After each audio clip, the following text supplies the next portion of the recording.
बिस्मिल्लाहिर्रहमानिर्रहीम। सूरतुल आराफ की आयत नंबर 146 से 148 तक। सूरतुल आराफ की आयत नंबर 146 से 148 तक। सासरिफु अन आयाती यल्लज़ीना यतकब्बरूना फिल अर्ज़ि बिग़ैरिल हक़ व इन यरौ कुल्ला आयतिन ला युमिनू बिहा व इन यरौ सबीलर रुश्द ला यत्तखिज़ूहु सबीला व इन यरौ सबीलल गय्यि यत्तखिज़ूहु सबीला ज़ालिका बिअन्नहुम कज़्ज़बू बिआयातिना व कानू अन्हा गाफिलीन।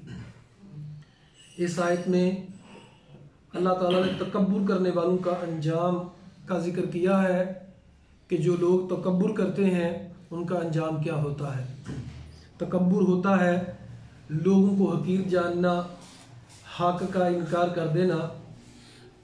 और एक तो तकब्बुर होता है ज़ुबानी कलामी इंसान कहता है, दूसरा तकब्बुर होता है कि इंसान ज़ुबानी तो नहीं कहता लेकिन अमल से यही साबित करता है कि मुझे शरीयत का हुक्म मानने की कोई ज़रूरत नहीं है, मेरी अपनी मर्ज़ी है, मैं खुद अपनी मर्ज़ी के मुताबिक चलना चाहता हूँ या चलता हूँ।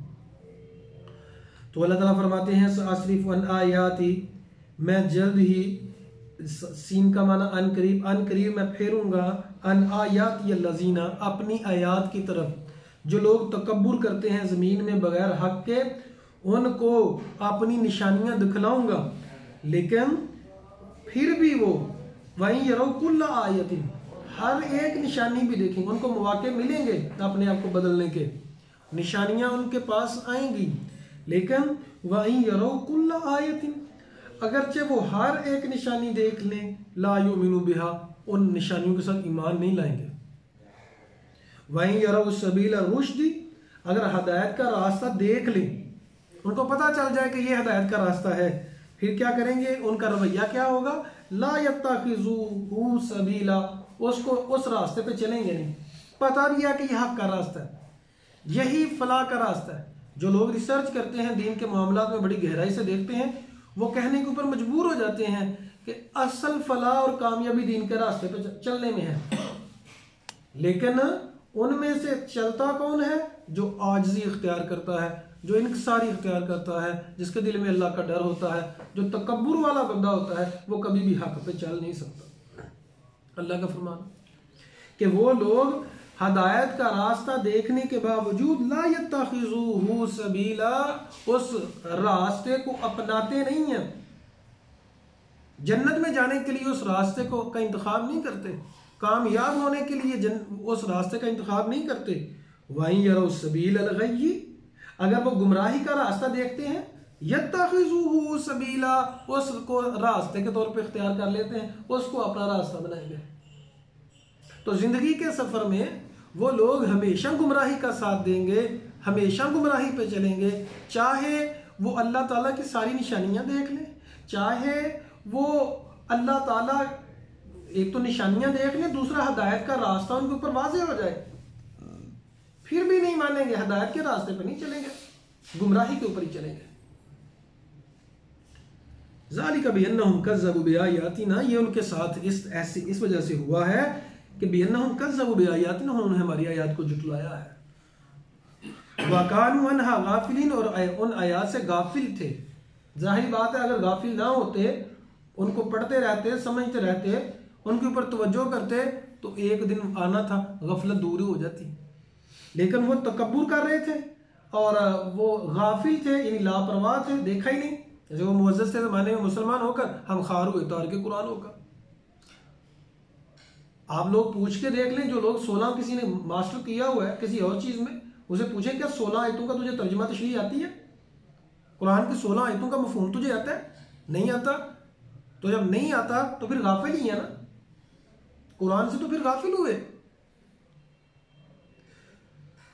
तो अल्लाह ताला फरमाते हैं तकब्बुर करने वालों का जो अंजाम है, वो हक को देख के भी हक नहीं मानते हैं, हदायत का रास्ता देख के भी हदायत के रास्ते पे नहीं चलते, और गुमराही का रास्ता देख के फिर भी गुमराही पे चलते हैं। जी क्या है, ये मजबूरी है, बच्चों को वहां दाखिल करवाएंगे, वहां भेजेंगे, पता है बिगड़ जाएंगे, पता है कि दीन से दूर चले जाएंगे, सारा पता है कि गुनाहों में पड़ जाएंगे, लेकिन फिर भी खुद भी उसी रास्ते का इंतखाब करेंगे अपने बच्चों के लिए, और दोस्त अहबाब के लिए उसी राह का इंतखाब को पसंद करेंगे। अल्लाह से डरने वाले, ईमान वाले, आजिज लोग अल्लाह के रास्ते को पसंद करते हैं और फख्र करते हैं, और फिर रो रो के कहते हैं, ए अल्लाह अल्लाहुम्मा सद्दिदनी व कारिबनी, ए अल्लाह मुझे सीधा रखना और करीब करीब रखना। या मुसर्रिफुल कुलूब सरिफ कुलूबना अला ताअतिक, अल्लाह जी हमारे दिलों को अपनी इताअत की तरफ फेरना।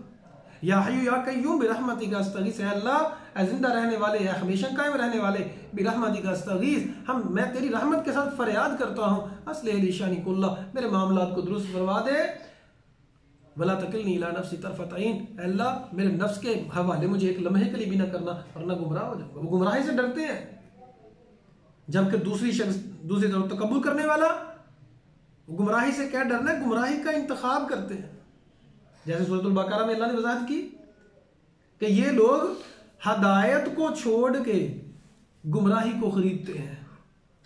उनके सामने प्लेट में रख के उन दोनों चीजें दस्तयाब थी, लेकिन हदायत नहीं लेंगे, गुमराही के रास्ते पे चलेंगे। यही मौजू यहाँ बयान किया जा रहा है। तकब्बुर करने वाले लोग जो हैं गुमराही के रास्ते का इंतखाब करते हैं, हदायत के रास्ते का इंतखाब नहीं करते। वल्लज़ीना कज़्ज़बू बिआयातिना, और वो लोग जो हमारी आयात को जुटलाते हैं, वलिकाइल आखिरा, और आखिरत की मुलाकात को जुटलाते हैं, हबितत आमालुहुम, उनके अमाल ज़ाया हो जाते हैं। यहाँ से कितना वाज़ेह हो रहा है कि जिस शख्स का अल्लाह के ऊपर ईमान नहीं है, फरिश्तों के ऊपर ईमान नहीं है, गैब के ऊपर ईमान नहीं है, उसके कुछ भी अमल कबूल नहीं है। जरूरी है उसके लिए कि ईमान लेके आना, यकीन करना। तो जो हमारी आयात को जुटलाते हैं और आखिरत को जुटलाते हैं, हबितत आमालुहुम, उनके अमाल ज़ाया हो जाते हैं। आप लोगों ने अक्सर सुना होगा, ऐ जान मिठा अगला कि नहीं डिठा। इसका क्या मतलब है? ये इनकार ही है, क़यामत का इनकार नहीं है, ये जन्नत जहन्नुम का ये इनकार ही तो है। क्या जान मिठा अगला कि नहीं डिठा। तो यहाँ इस आयत में ये कहा जा रहा है कि जो लोग हमारी आयत को जुटलाते हैं, हमारी मुलाकात को जुटलाते हैं, उनके अमाल ज़ाया हो जाते हैं। हल युजज़ौना इल्ला मा कानू यामलून, नहीं बदला दिया जाता मगर सिर्फ वो जो वो करते हैं। कितनी वाज़ेह बात है कि अमल से जिंदगी बनती है, जन्नत भी जहन्नुम भी। ये खाकी अपनी फितरत में न नूरी है न नारी। इंसान को खुद अमल करना होगा कि जन्नत में वाले अमाल करने हैं कि जहन्नुम वाले। कामयाबी वाले अमाल, कामयाबी चाहता है तो फिर कामयाबी वाले अमाल करे, गुमराही चाहता है तो फिर गुमराही वाले अमाल करता रहे, गुमराह हो जाएगा। हल युजज़ौना इल्ला मा कानू यामलून, अमल करेंगे तो वैसे ही बदला मिलेगा। नबी करीम सल्लल्लाहु अलैहि वसल्लम ने फरमाया, मम बाता बिही अमलुहु लम युसरि बिही नसबुहु, जिसका अमल पीछे रह गया, अमल सुस्त हो गया, उसका नसबनामा उसको आगे नहीं लेके जाएगा कि नसबनामे की वजह से जन्नत में चला जाए। नसबनामे की वजह से, खानदान की वजह से, कुंभे कबीले की वजह से कि कुंभा कबीला नेक है, मैं नबी की औलाद हूँ, अल्लाह ताला ने तो जिक्र किया। चाहे कोई नबी की औलाद हो, अगर उसके अपने अमाल अल्लाह की इताअत में नहीं है तो अल्लाह ताला ने उसको गुमराह कहा। और अब कहा नूह अलैहिस्सलाम को, नहीं समझ अहली का, वो तेरा बेटा है ही नहीं। वत्तखज़ कौम मूसा मिन बादिही, और मूसा अलैहिस्सलाम की कौम ने उनके बाद मिन हुलियहिम इजलन, बछड़े को मबूद बना लिया। जासदन लहू खुवार, उसकी एक आवाज थी और गाय जैसी एक जिस्म उन्होंने बना लिया बछड़े का। लहू खुवार, और उसमें से एक जादू के जरिए सामरी जादूगर ने कोई ऐसा करतब किया था कि जादू के जरिए से उससे आवाज भी निकलती थी, आवाज निकलती थी। अलम यरौ अन्नहु ला युकल्लिमुहु, क्या उन्होंने नहीं देखा, अन्नहु ला युकल्लिमुहु, वो उनसे कलाम ही नहीं करता, ना बात करता है, तो कैसा वो रब है। वला यहदीहिम सबीला, कोई रास्ता बताता नहीं, कोई जिंदगी गुजारने के तरीके नहीं बताता कि ऐसी जिंदगी गुजारो, कोई ऐसे अपने आप को बेहतर करो। इत्तखज़ूहु, उन्होंने उसको पकड़ लिया, मबूद वकानु ज़ालिमीन, और वो बहुत बड़े जालिम थे। तो इन्न शिर्क लज़ुल्मुन अज़ीम, शिरक सबसे बड़ा जुल्म है। और जुल्म किसके साथ है? अपने साथ। अपने साथ इंसान का जुल्म है जब वो राह रात से हट जाता है, शिरक इख्तियार कर लेता है। अल्लाह से दुआ है अल्लाह ताला हमें गफलत से बचाए, शिरक से बचाए, रियाकारी और तकब्बुर से बचाए। अल्लाह ताला हम सबको महासने अखलाक अपनाने की तौफीक अता फरमाए, रज़ाइल अखलाक को अपने आप से ख़त्म करने की तौफीक अता फरमाए। अक़ूलु क़ौली हाज़ा अस्तग़फ़िरुल्लाह ली व लकुम व लिसाइरिल मुस्लिमीन।